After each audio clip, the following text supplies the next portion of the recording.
Artificial பொருட்கள் எதுவுமே சேர்க்காம ஈஸியாக வீட்டில் வந்து ஜெல்லி செய்யலாம். ஃப்ரூட்ஸ் வச்சு செஞ்சுருக்கேன். எப்படி செய்யலாங்கிறத பார்க்கலாம். வாங்க வீடியோக்குள்ளே போகலாம்.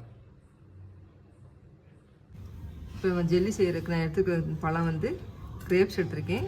நீங்கள் வந்து இது இப்போதெல்லாம் ஆரஞ்சு, பைனாப்பிள் அந்த மாதிரி இந்த புளிப்பு சுவை உள்ள பொருட்கள் வந்து எடுத்துக்கலாம். ஒரு மிக்ஸி ஜார் எடுத்து வச்சுருக்கேன். நம்ம அந்த கிரேப்ஸ் எடுத்து வச்சோம்னா அதை ஊற்றி வச்சுருக்கேன். அதை போட்டுக்கிறேன். போட்டு கொஞ்சம் தண்ணி ஊற்றி நல்லா ஜூஸ் மாதிரி எடுத்து வந்துடலாம். இப்போ வந்து நல்லா அரைச்சிட்டு வந்துட்டேன். இப்போ வந்து அதை வடிகட்டிக்கிறேன்.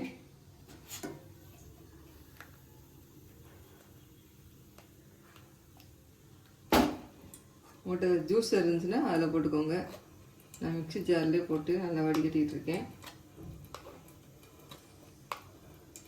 1/2 கிலோ திராட்சை பழத்துக்கு வந்து இந்த கப்பில் வந்து 2 கப்புக்கு வந்து ஜூஸ் கிடச்சிச்சு.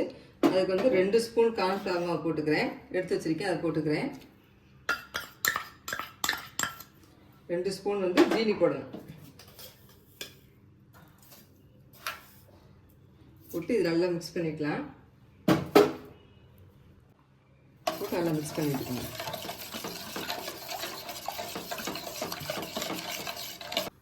நல்லா மிக்ஸ் பண்ணியாச்சு. மிக்ஸ் பண்ணிவிட்டு உங்களுக்கு இனிப்பு வந்து தேவைப்பட்டால் 1 ஸ்பூன் எக்ஸ்ட்ரா சேர்த்துக்கோங்க. எனக்கு கொஞ்சம் புளிப்பாக இருந்துச்சு, நான் 1 ஸ்பூன் போட்டுக்கிட்டேன். இந்த கை விடாமல் கொஞ்சம் நேரம் கிண்டிகிட்டே இருக்கணும். அடுப்பு வந்து கொஞ்சம் கூட்டி இருக்கட்டும். அதுக்கடுத்து கொஞ்சம் கட்டியாக ஸ்டேஜில் வந்து மீடியம் ஃப்ளேமில் வச்சுக்கோங்க. நான் நேசம் இருக்கிறதே செய்கிறேன். உங்களுக்கு தேவைன்னா கலர்பொடி கொஞ்சம் சேர்த்துக்கோங்க. பாருங்கள் நல்லா திக்காகிட்டே வருது. குழந்தைகள் கொடுக்க போகிறதுனால கலர்பொடியெல்லாம் கொஞ்சம் அவாய்ட் பண்ணால் நல்லது தான். இந்தளவு நல்லா கட்டியானோடனே இப்படி விட்டோம்னா ஒவ்வொரு சொட்டாக விடணும். அப்படி கரெக்டாக இருக்கும். இப்போ அடுப்பு ஆஃப் பண்ணிக்கலாம். ரெடி ஆகிடுச்சு. இந்த பவுலுக்கு வந்து நான் மாற்றிக்கிறேன்.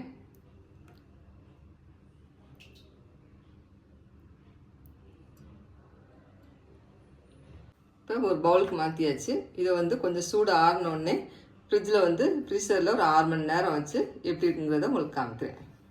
இப்போ வந்து இதை கட் பண்ணி எடுத்துக்கலாம். உங்களுக்கு எந்த ஷேப் வேணுமோ அந்த ஷேப்பில் கட் பண்ணிக்கோங்க.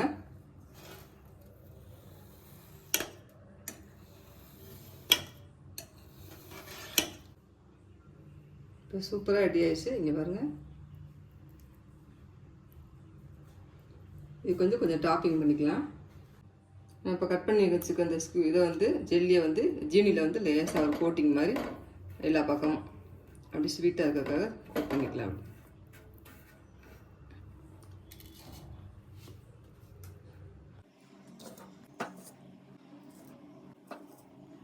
இப்போ சூப்பரான ஹோம்மேட் ஜெல்லி வந்து சூப்பராக ரெடி ஆயிடுச்சு. நீங்களும் எப்படி இருக்குன்னு செஞ்சு பார்த்துட்டு கமெண்ட் பண்ணுங்கள்.